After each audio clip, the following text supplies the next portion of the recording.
Hi, welcome to this episode of The Daily. My name is Brendan Malone. Well, people have been hitting me up lately and saying, hey, Brendan, come on, tell us the truth. Who would you vote for, Hillary or Trump? If you're in the States, which one would you vote for? And I think a lot of people think I'm a closet Trump supporter because of the fact that I have criticised what I think are the unfair and harsh criticisms of Trump that are just irrational. The guy's not Hitler, and so comparing him to Hitler is just absurd hyperbole, and it doesn't really provide any sort of proper, intelligent insight into him or his campaign or his politics. So what do I actually think? Which way would I vote? Well, I'm going to read to you a status update that was posted online a couple of days ago from Professor Robert George, who is a respected academic and author. He is someone who is not a Trump supporter, but I think it sums up succinctly exactly how I feel about these issues. There are honest people supporting Trump while fully recognising his faults because they know how dreadful Hillary is and rightly fear the consequences of a Clinton presidency. There are honest people supporting Clinton while fully recognising her faults because they know how awful Trump is and fear what he would do as president. Then there are the rationalisers, the ones telling themselves fairy tales about Trump being a devout Christian and Hillary being a moderate or a centrist. There are lots of evangelicals in the former category and lots of Catholics in the latter. I am more disgusted by the latter than the former, mostly because I think the former are victims of wishful thinking and naive trusting rather than deliberate self-deceit. Of course, there is a thin line separating the two. And I think for me that succinctly sums things up for me. I am not someone who is a rationaliser who believes in fairy tales. I don't think Trump or Clinton are political messiahs, so I'm not going to pretend that their faults are not real, multitude, and often serious. That's just absurd. But then, as I said, I'm not voting for which person I think most resembles Jesus. If I was, I simply wouldn't be voting, right? And I'm also someone who tries to look pragmatically at this thing. And I guess for me, I'm someone who looks at this thing and says, yep, Trump's got faults, but I think a Trump presidency would present less risks and also some potential upsides. They're not guaranteed by any stretch of the imagination, but there's potential there for upsides.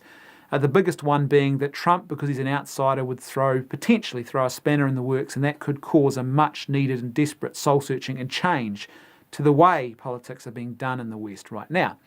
And so there's a potential for that. And Hillary doesn't offer that. So that's my view on it. If it came down to it, I would probably say that I would vote for Trump, but I wouldn't do it happily. Now, some people said to me, well, why not Hillary? Well, I think there's other things too that go against Hillary. One of them is the fact that obviously she has a track record, and Donald Trump doesn't have a track record, but Hillary Clinton does. She has a track record in office from her time as a senator, plus the time she spent alongside Bill Clinton when he was in office. And her track record doesn't look particularly glamorous in that regard, whereas Trump is unknown. Secondly, I think the simple fact is that the whole concept of why and the way America was founded and set up was that it was supposed to stop ruling dynasties, ruling families, ruled by a select small group of elites. And I think what you get is if you go back to another Clinton presidency, it would be the same if Jeb Bush was running. I would never support a Jeb Bush presidency for the exact same reason. Because effectively what you're doing is you're starting to perpetrate ruling families and ruling dynasties. And that's not a good, healthy thing. There are lots of reasons why that's not a good thing. And you could even look back at the previous Bush presidency and show the negative effects of how that played out. You don't want now a Clinton family dynasty. You just don't want that. It's not what American politics is supposed to be all about. It's supposed to be about spreading rule and spreading authority amongst a much wider group of people. So I think that for me is another big reason why I wouldn't vote for Hillary.